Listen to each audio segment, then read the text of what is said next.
Hello दोस्तों, सभी को नवरात्रा की बहुत बहुत बधाई और शुभकामनाएं। जो लोग माँ नौ देवियों का उपवास ना कर पाए तो वो माँ की कथा सुन के भी पुण्य पा सकता है। तो आज मैं आपको प्रथम नवरात्रा माँ शैलपुत्री की कथा सुनाने जा रही हूँ और आनंद से सुनिए। प्राचीन काल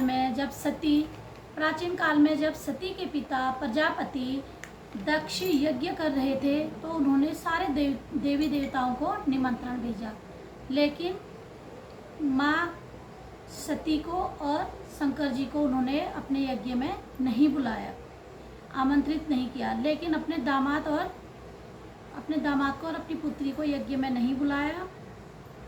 अपने पिता के यज्ञ में जाने की उनकी बहुत इच्छा थी। सती जी की अपने पिता के यज्ञ में जाने की बहुत इच्छा थी, लेकिन उन्होंने अपनी पुत्री को नहीं बुलाया। तो उन्होंने सती जी ने शंकर जी से पिता के यज्ञ में जाने के लिए बहुत मन था, तो उन्होंने आग्रह किया कि मुझे अपने पिता के यज्ञ में जाना है और जिद करने लगी।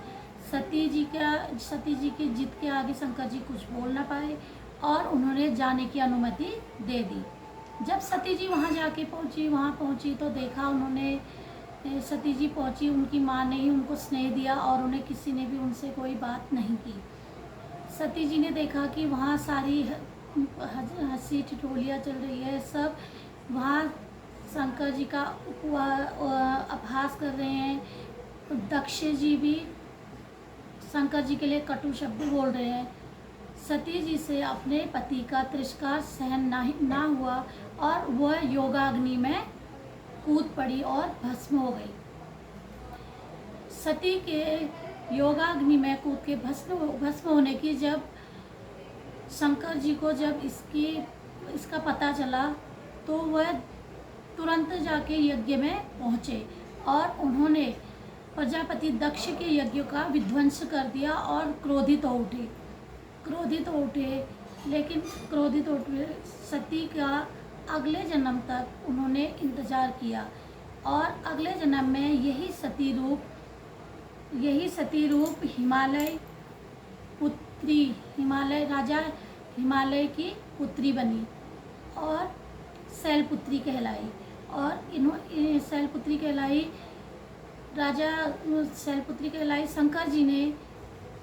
शंकर जी ने इन्हीं से फिर विवाह रचाया और शैलपुत्री ही शंकर जी की पत्नी बन गई। इसी तरह से आपको बोले ओम शैलपुत्री नमः, ओम शैलपुत्राय नमः।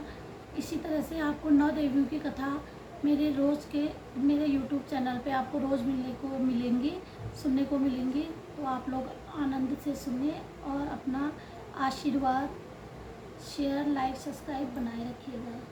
धन्यवाद।